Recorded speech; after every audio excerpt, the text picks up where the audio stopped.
Good morning. ప్రభు అయిన యేసుక్రీస్తు వారి పరిశుద్ధ నామములో అందరికీ శుభాలు. ఈరోజు మన అనుదిన ఆత్మీయాహారంగా సామెతల గ్రంథం నుండి 25వ అధ్యాయము 28వ వచనాన్ని ధ్యానించుకుందాం.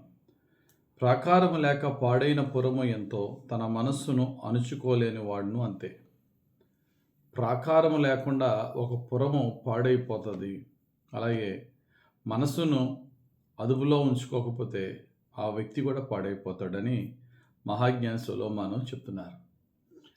ఈ రోజుల్లో కాదు కానీ పాత రోజుల్లో వెళ్తే ప్రతి పట్టణము చుట్టూరు ప్రహరీ గోడ ఉండేదట.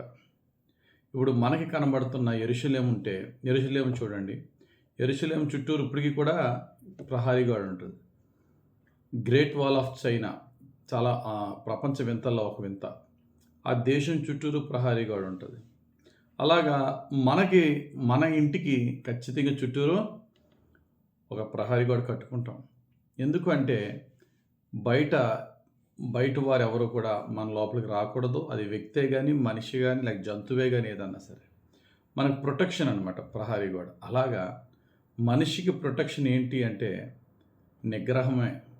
నిగ్రహమే సెల్ఫ్ కంట్రోలే మనిషికి ప్రొటెక్షన్. కాబట్టి మనల్ని మనం నిగ్రహించుకునే విషయంలో ఎలా ఉన్నాము? దేన్ని నిగ్రహించుకోవాలండి? ఏ విషయాలు నిగ్రహించుకోవాలి అంటే ప్రతి విషయంలో నిగ్రహించుకోవాలి. మరి ముఖ్యంగా మనం నిగ్రహించుకోవాల్సిన విషయం ఏంటంటే యాంగర్, కోపం. కోరికలు వస్తూ ఉంటాయి.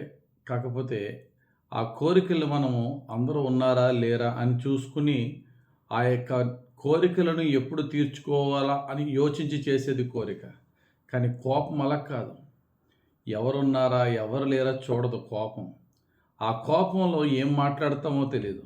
ఆ కోపంలో ఎలా రియాక్ట్ అవుతామో తెలియదు.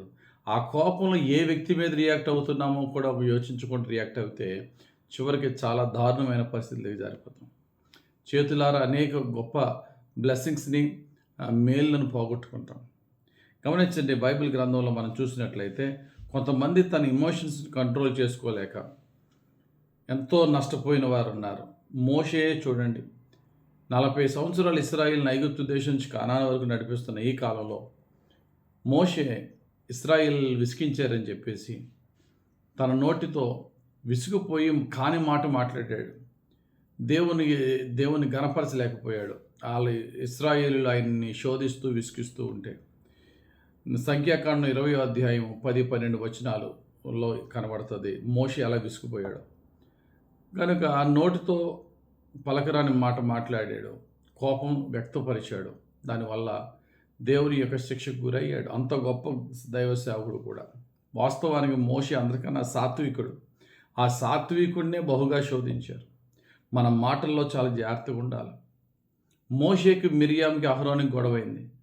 మోషేకి వ్యతిరేకంగా మిరియాం అహరోను గట్టిగా మాట్లాడారని చెప్పి వారు కోపంలో మాట్లాడిన మాటకి దేవుడు మిరియామని భయంకరంగా శిక్షించక లెపర్సీ వచ్చింది. 6 రోజుల తర్వాత మరలా మోషే ప్రార్థన చేసినప్పుడు మరలా తన అక్కగా ఆ లెపర్సీ తగ్గింది. అది గొడవ అయితే ఏమైంది, లేకపోతే డిస్కషన్ అయితే ఏంటి, ఒక ఆర్గ్యుమెంట్ అయితే ఏంటి, ఏదైనా సరే నా యొక్క అదుపు తప్పి నేను మాట్లాడుతున్నానా, నా ఎమోషన్స్ నేను కంట్రోల్లో ఉంచుకుంటున్నానా, అయితే కోపము, లేకపోతే శోధన, టెంప్టేషన్. మహా గొప్ప బలవంతుడు, తల్లి గర్భంలో ఉన్నప్పుడే అభిషేకం పడినవాడు సంసోను. అందంగా ఉన్న ఒక అమ్మాయిని చూసి తాను ఇష్టపడుట తప్పు, దేవుని వాక్యానికి వ్యతిరేకము అని తెలిసి కూడా తాను కంట్రోల్ చేసుకోలేకపోయాడు. చివరికి ఆమె ద్వారా అలాగా నాశనానికి దిగజారిపోయాడు. మన జీవితంలో వచ్చే కోరికలనే కానీ, కోపాన్నే కానీ కంట్రోల్ చేసుకుంటున్నామా?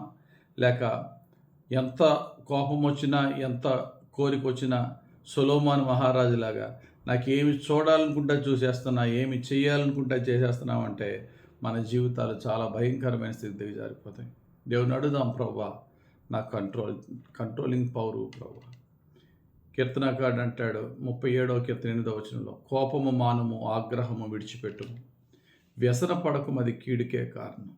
నీ కోపము, నీ వ్యసనము నీకు కీడే తెస్తుంది. కనుక వస్తున్న కోపాన్ని కంట్రోల్లో ఉంచుకోవాలా, వస్తున్న కోరికలను కంట్రోల్లో ఉంచుకోవాలా. చిక్కుడుకాయల కోరిక టెంప్ట్ అయిపోయాడు ఏసావు. ఆ కూర తినాలని ఉంది. మామూలుగా క్యాజువల్‌గా అన్నాడు, "నీ జ్యేష్ఠత్వాన్ని ఇస్తావా? నా కూర ఇస్తానన్నాడు" యాకోబు. వెంటనే జ్యేష్ఠత్వాన్ని వదిలేసుకున్నాడు. ఆ కోరిక ఒక చక్కటి కూర తిందామని. కనుక మనలో రకరకాల కోరికలు పుడతాయి. ఆకలి పుడతది, కోపం పుడతది, కోరికలు పుడతాయి. వాటన్నిటిని నిగ్రహించుకున్నప్పుడే మన జీవితం పదిలంగా ఉంటది. ఎలా ఉంటది? ప్రహరీ గోడను ఇల్లా ఉంటది. ఒకసారి మనల్ని మనం చెక్ చేసుకుందాం. డబ్బుకి టెంప్ట్ అవుతున్నామా? మోహపు కోరికలకు టెంప్ట్ అవుతున్నామా? కోపాన్ని కంట్రోల్ చేసుకోలేక టెంప్ట్ అవుతున్నామా?